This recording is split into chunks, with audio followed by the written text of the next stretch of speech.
అన్నమయ్య జిల్లా లక్కిరెడ్డిపల్లి అనంతపురం గంగమ్మ జాతర అంటేనే రాయలసీమకే తలమానికమన్నారు. ఈ గంగమ్మ జాతర రేపటి నుంచి 2 రోజుల పాటు అంగరంగ వైభవంగా ప్రారంభం కానుంది. మొదటి రోజు నిండు తిరునాల, రెండవ రోజు మైలు తిరునాలను దేవస్థానం అధికారులు ఘనంగా నిర్వహిస్తారు. రాష్ట్ర నలుమూలల నుంచే భక్తుల కోసం ఇప్పటికే దేవస్థానం అధికారులు పూర్తి చేశారు. ఈ గంగమ్మ జాతర ఏర్పాట్లకు సంబంధించి మరింత సమాచారం మా ఉమ్మడి కడప అన్నమయ్య జిల్లాల ప్రతినిధి షబ్బీర్ వివరాలు అందిస్తారు. కోరికలు తీర్చే కొంగు బంగారం, సంతాన ప్రాప్తిని ప్రసాదించే సంతాన లక్ష్మి, ధైర్యాన్ని ఇచ్చే ధైర్యలక్ష్మి, ఊరిని గ్రామాన్ని కాపాడే గ్రామ దేవత లక్కిరెడ్డిపల్లి అనంతపురం గంగమ్మ జాతర రేపటి నుంచి 2 రోజుల పాటు అంగరంగ వైభవంగా ప్రారంభం కానుంది. ఈ జాతరకు సంబంధించి ఇప్పటికే ఆలయ అధికారులు పూర్తి స్థాయిలో ఏర్పాట్లను కూడా ముమ్మరంగా చేపట్టారు. ప్రస్తుతం ఈ జాతరకు సంబంధించి మనతో మాట్లాడడానికి ఆలయ ఈవో ఉండరా అని తెలిసిన ప్రయత్నం చేద్దాం. సార్ చెప్పండి, లక్కిరెడ్డిపల్లి అనంతపురం గంగమ్మ జాతర అంటే ఎంతో ప్రసిద్ధిగాంచింది. రేపటి నుంచి జాతర ప్రారంభం కానుంది. జాతరకు వచ్చే భక్తుల కోసం ఎలాంటి ఏర్పాట్లు చేస్తున్నారు? శ్రీమాత్రే నమః. శ్రీ గంగమ్మ దేవతా దేవస్థానము, అనంతపురం గ్రామము, లక్కిరెడ్డిపల్లి మండలము, అన్నమయ్య జిల్లా. ఇక్కడ శ్రీ గంగమ్మ దేవత స్వయంభూగా వెలిసిన క్షేత్రం ఇది. ఈ అమ్మవారు చాలా గ్రామాలకి గ్రామదేవతే కాకుండా ప్రతి ఇంటికి కూడా ఎలవేల్పుగా కూడా ఉన్నారు.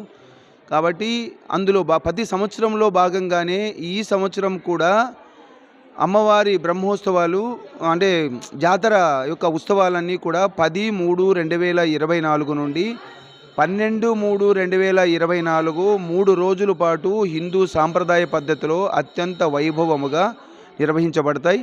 అందులో భాగంగా వచ్చే భక్తులకు ఇక్కడ మా దేవస్థానం నుంచి చక్కటి వసతి అంటే ఈ క్యూ లైన్లు కానివ్వండి, అన్నదానం ఏర్పాట్లు కానివ్వండి, తర్వాత మంచినీళ్ళ వసతి, ఈ భక్తులకి మజ్జిగ ప్యాకెట్లు ఇవన్నీ కూడా దాతల సహకారంతో చేయబోతున్నాం. దేవస్థానం నుంచి కూడా భక్తుల కొరకు ఈసారి అంతా ఉన్నతాధికారుల ఆదేశాల మేరకు మొత్తం అంతా ఆన్లైన్ సేవా టికెట్స్ని పూర్తి స్థాయిలో అంటే చేపట్టాం. అంతేకాకుండా దేవస్థానం ఎంటైర్ ఏరియా అంతా కూడా సీసీ సర్క్యూట్లో ఉండేటట్టు, ఎక్కడ ఏమైనా ఎవరికి ఇబ్బందులు కలగకుండా మొత్తం సీసీ సర్క్యూట్లోకి తీసుకొచ్చేసాం. ఈ టెంపుల్ ముందర కూడా 22,50,000 భక్తుల సౌకర్యం కొరకు సీసీ ఫ్లోరింగ్ని ఇచ్చాం. అందులో భాగంగానే అమ్మవారికి బలిచ్చే ప్లేస్ను కూడా ఆగమం ప్రకారం ఎవరు తొక్కకుండా తర్వాత ఒక క్రమబద్ధీకరించాం. కింద డ్రైన్ కట్టి, ముందు పక్క కల్వర్ట్ కట్టి, ముందు సీసీ ఫ్లోరింగ్ ఇచ్చి వాటర్ ఫ్లోయింగ్ పెట్టి ఎక్కడ ఎటువంటి సమస్య లేకుండా చేశాం. అందులో భాగంగానే చాలా అంటే భక్తులకు ఎటువంటి ఇబ్బంది లేకుండానే ఈసారి జాతర నిర్వహించబోతూ ఉన్నాం. గత సంవత్సరంలో మేము చేసిన చిన్న ఏవైతే భక్తులు పడిన కొన్ని ప్రాబ్లమ్స్ని ఈ సంవత్సరం 100% రెక్టిఫై చేశాం.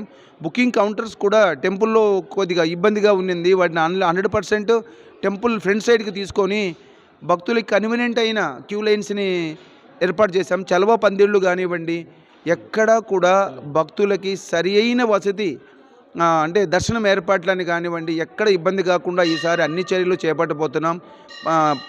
ప్రస్తుతం ధర్మకర్తల మండలి కూడా మన రీసెంట్లీ ప్రమాణ స్వీకారం చేశారు. వారి యొక్క సహకారం కూడా మేము తీసుకోబోతున్నాం. మనతో మాట్లాడడానికి లక్కిరెడ్డిపల్లి అనంతపురం గంగమ్మ జాతర చెల్లు వంశీకులు ఉన్నారు. ఇక్కడ ఆయన అడిగి తెలిసిన ప్రయత్నం చేద్దాం. చెప్పండి, ఈ అమ్మవారి యొక్క విశిష్టత ఏంది? ఇక్కడ పూజా కార్యక్రమాలు ఎప్పటి నుంచి చేపడుతున్నారు? చెల్లు యాదవ వంశీయులు ఆరాధ్య దైవం అనంతపురం గంగమ్మ తల్లి. సుమారు 400 సంవత్సరాల క్రితం ఈ గంగస్థానం ప్రతిష్ఠించడం జరిగింది. మాకు సంతానం లేదు, మా సంతానం ఇస్తేనే పూజలు చేస్తామని మా వంశీయులు పేర్కొనడం జరిగింది. అదేవిధంగా గంగమ్మ తల్లి మా సంతానం ఇవ్వడం జరిగింది. జాతర రంగరంగ వైభవంగా 3 రోజులు జరుగుతుంది. రాయలసీమకి తలమానికం ఈ అనంతపురం గంగమ్మ తల్లి. లక్కిరెడ్డిపల్లిలోని గొల్లపల్లిలోని చెల్లి వంశీయుల ఇంట్లో గంగస్థిల ఉంటుంది. పౌర్ణమి రోజు అమావాస్య ముందు రోజుగా గంగస్థిలను మేము శాంతి భద్రతంగా సాంప్రదాయబద్ధంగా గంగస్థిలను మేము జాతర తీసుకొస్తాము. ఈరోజు అమావాస్య పురస్కరించుకొని రేపు కున్నుతల అమ్మవారు రావడంతో జాతర ప్రారంభమవుతుంది. నైట్ మెరవణ చేస్తాము. సోమవారము నిండు తిరునాల, మంగళవారం మైలు తిరునాలుగా మేము చేస్తాము. ఇక్కడ సంతానం లేని ఆడవాళ్లకు సంతాన ప్రాప్తి కలిగిస్తుందని అనంతపురం గంగమ్మ తల్లి చాలా ప్రసిద్ధిగాంచింది.